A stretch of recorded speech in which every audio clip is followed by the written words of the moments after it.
Ngasi di mayam sagulai se am hauna kamai taro thong gada ge do haijara ke ko amutang peso ga da fish long kam thok pirani hadi anau bani na yam kuina kam ja su ya bani ba bara tat pani ba adu duga koina thau ma sum kitang khakta yam nate ko ai hujik uchai do kitang khani si frying pan je mayai bu kem yaw ban ti matai ji kitang khak adu gi si da tilhau ne tespata kai ka sa sumana ngobi rani chanam kitang happy rani ko singra happy raga aduga koi yam samna thau ngoi ha khang ngoi duine hadi thau jam sabai phatena adu ngasai gi kaino se koina chamna hoi na da na kotana thau ga cha jabudi tasena ngari khak taw su dum yaw adu sum hawi ko adu gi sum hawa ma dum lai adu ga sina amok ka hena khoi gi bamong gi khothong da thau su da buduna khoi gi yum da thong bai style da tare da na ko adu ga sina bamong khothong do adu gi ta la ka doine adu ai khothong ji di bamon khothong ka cha ojuni ko bamon khothong loi le hau doine moi di thau yang ngok salaga khoi kaino chakchang su nungai te da na ko sok sok sar bai se duna si di thau ngoi khanga roi hau ba da di ko hau ma taw dori ni ko adu ga smai tora ha chan min raga sauhan birani sai loi mul loi bani ko ma se ai huji hap chan se sai gi thau ngau hi ba gi maroi tu ching du ne ba ko thau kem yaw de ngop san gi ba da ngau hi ba da adu si thau ngoi ha ba khanga roi ko adu ga ngai hai ba se adu ga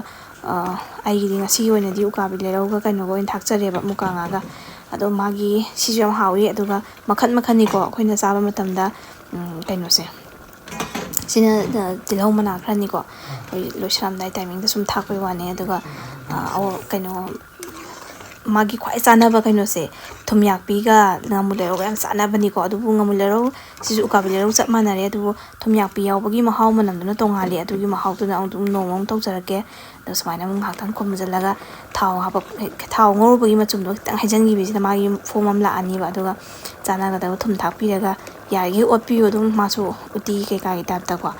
ot chalaga nang jan ba am hen mani adu ga awa phati gom je koina sinjina ai gi khutak che dum ma khok lom thang ba se sisina hana dum thak jai ko aduga ma torom thang ba nau law saruk tuna horen pung loi loram dai thangdare haibagi timing do adu phati gom ga tawa dum tei timing do na adu da happy ba aduga anau bu du so hojik de hapjan tar ga di pathar ga koi manam mahaw mang bani ko manam no shiba su tuni hen bane aduga khra makho oi taw basina hana khra ngalingai degi sawlingai manam si da chumina na ba hapjan jare aduga yam phajare ko si dato aina ma tolom thangba khakja ba haide phadi gong khraga numai taraga chi se sumai tara thakjare adune ado si miyam na di nga uka bi ma kok thu dekte na habira kani ko makok che si ka bi se yam na gram laga joy to mo yam hawi bu ko kai yam na kan taw yai phajana kan taw re hai ado duna kitang lengu da kai gal le ko duna phajadra ba ali maru ga du so mon lawe khoi gi sai ba da jor tum ba da oi ba maru am da mang de ado makok si bu de horen lore khoina sa bai da phajana daw tho ga dum khoina yungi hui hangdong thabi ba ko dum yai da na ko pija modem pija thok pa yai dumai taw jare si yong se ku pha ja jeo mayam nang ga law da na ko hai jara roi ma haw gi di mayam tang ai khothong ji da try ta ro yeng biyo yam lai na ni ko thau matam su mang da ba pesa ko da tang fish kam thoga adana mayam su thong biyo try taw biyo chamna cha biyo thau yam cha bi ga no phate je loin khang na re ko mayam na adana ai di yai ge thau je dum ngau ja dra ba ne adu bu ngau de da bai ma chung kitang khak adumai na tawraga ngaujare ado madi maroi mapang yami ge hawi heli ko pakhon gumba degi tilhomana kopa awa pdigom le so hawa pdigom happy be ai ado yam sana bane